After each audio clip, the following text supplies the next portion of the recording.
actions are urgently needed to prevent further environmental and health crises. In addition, we have waste-to-energy projects planned for our IKPEBA dump site, which has been closed. That's by the free trade zone. There's going to be a waste-to-energy plant there to be constructed by Harvest Waste, a Dutch company. And that waste-to-energy plant will take in about 2,500 tons of waste daily to generate 60 to 80 megawatts of electricity to power the future of Lagos. Loma has a partnership with Lamata to build a biogas plant that will take in organic waste, both solid and liquid organic waste, and generate biomethane to power the mass transit fleet of Lamata and the compactor trucks that we use for collection of waste statewide.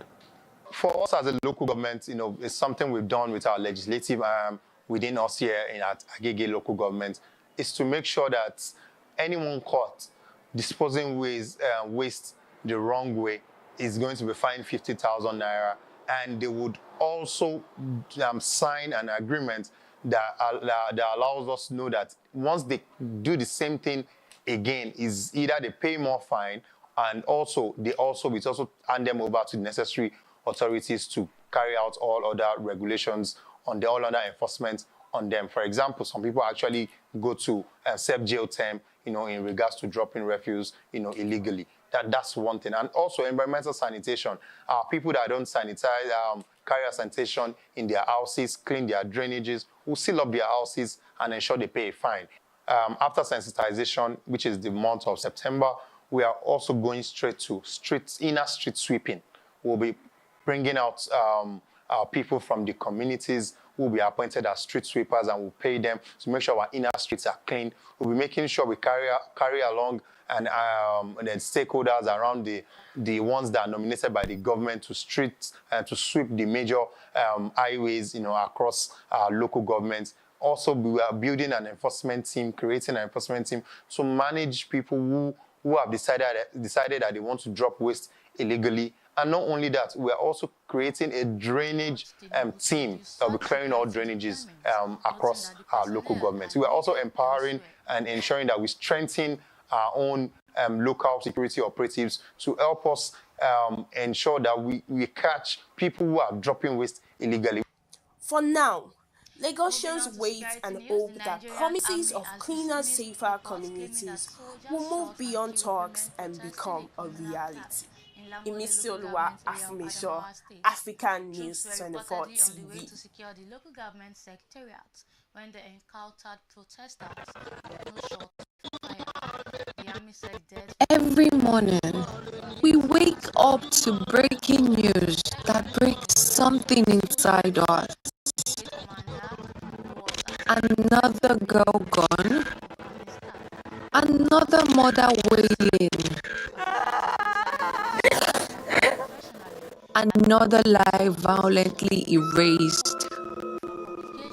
What used to be rare is now routine. From city corners to quiet towns, girls are being haunted in a society that's slowly normalizing their disappearance. The world scrolls past their faces on social media, their names trending briefly before vanishing into silence. Streets filled with laughter, have become corridors of fears. Girls can't walk home safely anymore. Not because they did anything wrong, but because being female now feels like a crime. Lured with job offers, attacked by lovers, raped by strangers, or sacrificed in bizarre ritual killings. These girls are caught in a vicious circle that keeps spinning because we keep looking away. Take in your Bongmoran's case. Young, brilliant, simply searching for a job, only to meet her death. Adijat, a LASU graduate, was found dead in her boyfriend's apartment. He's now on the run. Bàbá tó pa ọmọ nínú kó bá bẹ́ẹ̀ wọ́n wà pẹ̀lú mi torí mi ò rí bá bẹ́ẹ̀ rí. Mo bá ṣáàrí mo kọ̀ rí yàn kan tó wọ white ọ̀nkú pẹ̀lú jàlábíà. Ẹni ẹ̀ dẹ̀ ṣí ilẹ̀kùn. Ẹni ẹ̀ ṣí ilẹ̀kùn. Mo bá kọ́ bí ṣe ní kí n lọ báyìí. Mo dákú ni wọ́n ṣe gbé mi. Bàbá bọ́ ẹ̀yẹn. Torí pàǹtí ni mo ti padà mọ̀ pé bàbá bọ́ ẹ̀yẹn lọ́wọ́ àwọ̀ òkè yẹn lọ. Ló wá ní ọmọ yìí ti kú ti máa gbọ́ báyìí bí ṣe fẹ́ táwọn fámìlì mi máa fi wá dé ni àtàn débẹ̀ wọ́n snap gbogbo oògùn tó bá ń bẹ̀ ó ti dà mí síta ibi tó ti mọ àwọn píṣọ wà tó ti ṣá tó ti ṣe gbogbo ẹ̀ àwọn míì wà tí a dẹ̀ rí for that day.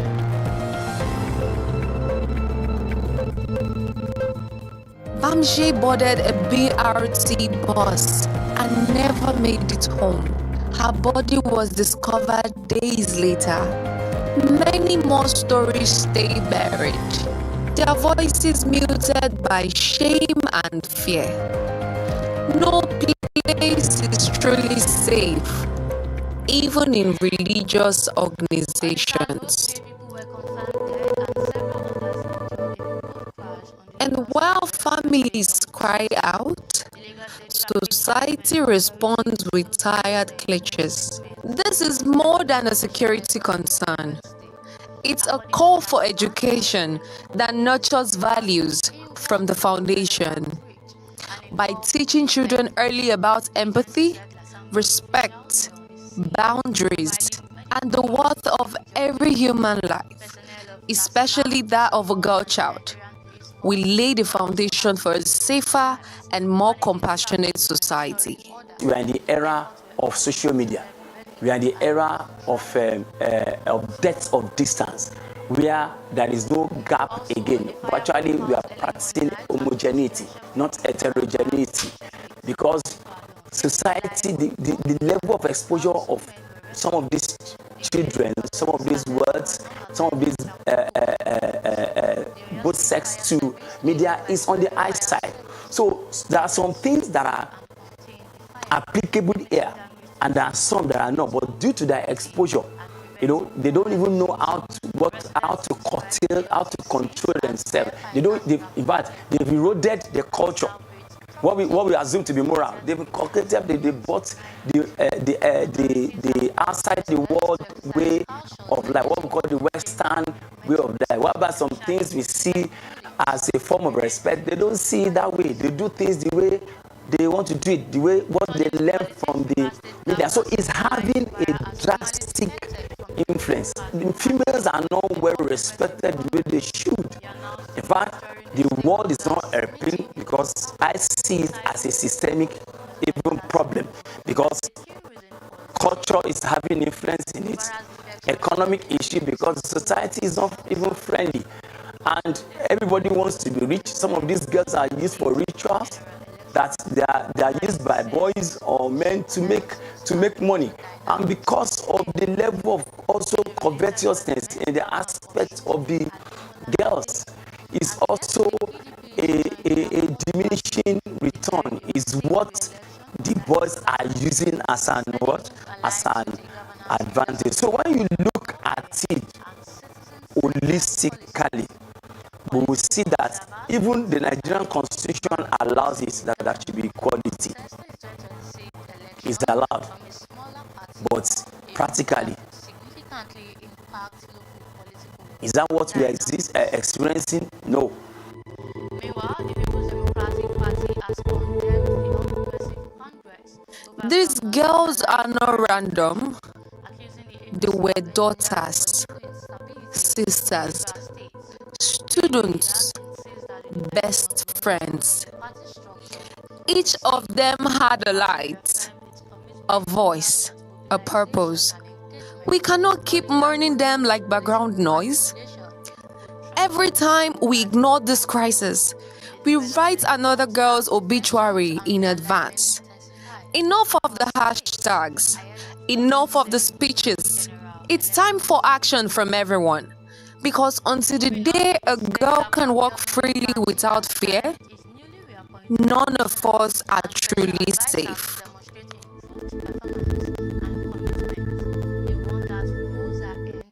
Delivery, not entitlement. Governor OYEBANJI explained that the cabinet reappointments are meant to reset governance ahead of the 2026 election and boost policy implementation. He stressed that complacency will not be tolerated and called on commissioners to stay connected to grassroots realities to ensure effective governance.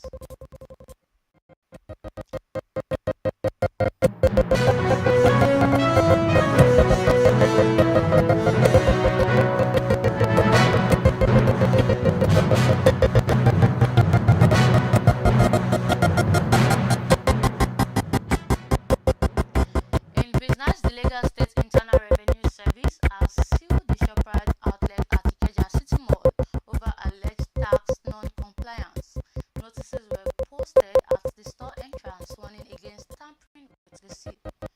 This closure adds to SHOPRITE's operational challenges, including multiple store shutdowns and reduced stock levels across the country. The company, Retail Supermarkets Nigeria Limited, says it is restructuring operations to stabilize business and maintain sustainable services amid economic pressures. Customers at the mall were affected as the store halted activities abruptly, raising concerns about the reliability of major retail outlets. Also in business, the Securities and Exchange Commission has applied to the Investment and Security Tribunal to freeze all accounts of Crypto Bridge Exchange and 25 other defendants. They are accused of defrauding investors of 1.3 trillion naira through an illegal digital access investment scheme. The SEC is also seeking approval to seize properties and assets allegedly bought with funds from victims. The regulator says this is necessary to protect investors and prevent further losses. CBEX had promised extremely high returns to investors, a warning sign of a Ponzi-style scheme, and its collapse left hundreds of thousands of Nigerians with frozen investments. The tribunal had adjourned the case to January 27, 2026, as the authorities continue efforts to recover assets and hold promoters accountable. On foreign news, South Korea and Japan reacted furiously on Wednesday after Chinese and Russian military aircraft conducted two joint patrols around the two countries, with both Seoul and Tokyo scrambling jets. South Korea said it had protested with representatives of China and Russia, while Japan said it had conveyed its serious concerns over national security. According to Tokyo, two Russian Tu-95 nuclear-capable bombers on Tuesday flew from the Sea of Japan, with two Chinese H-6 bombers in the East China Sea, then conducted a joint flight around the country. The incident comes as Japan is locked in a dispute with China over comments Prime Minister Seyi made about Taiwan. The bombers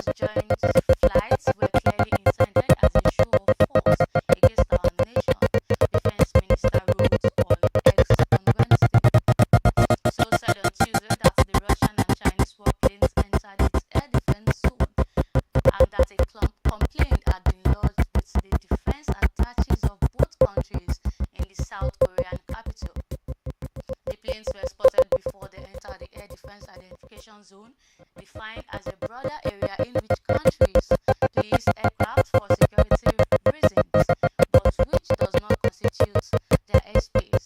Meanwhile, Tokyo said on Monday that it had scrambled jets in response to repeated takeoff and landing exercises involving fighter jets and military helicopters from China's Liaoning aircraft carrier as it cruised in international waters near Japan.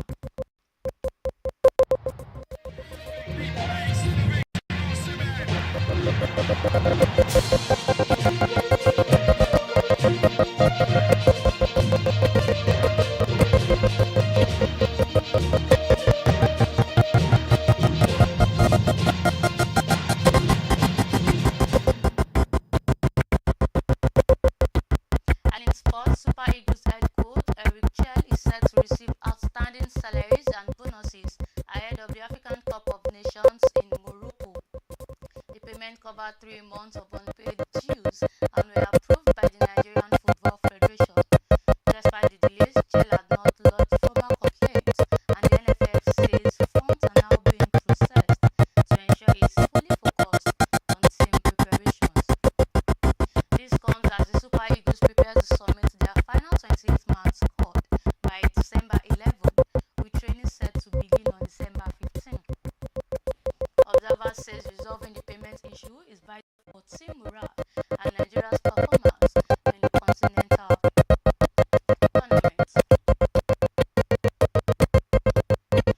Former Nigerian internationals Tijani Babangida and Victor IKPEBA says the 2025 African Cup of Nations in Morocco offers the Super Eagles a crucial chance to redeem the nation's football reputation after failing to qualify for the 2026 FIFA World Cup. Speaking in separate interviews, the 1996 Olympic gold medalist noted that the disappointment of missing the second straight World Cup still weighs heavily on players, officials and fans.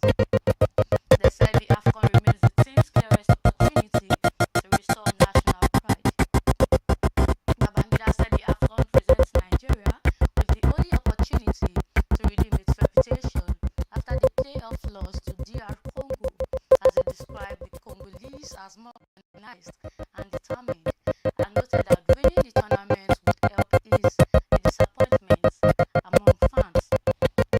He added that Nigeria has the quality to reach the final, but urged head coach CHELLE to build a balanced team and reduce dependence on Victor Osimhen. IKPEBA in an interview said a semi-final finish would be a realistic target for the Super Eagles, stressing that the team is not among the favorites of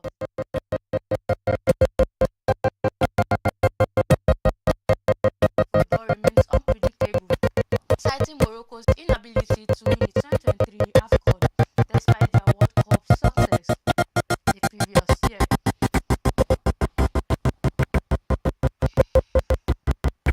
That's all for your top stories at 12 p.m. I am Lydia Ajayi. Please stay tuned to African News 24 TV for more updates and breaking news throughout the day.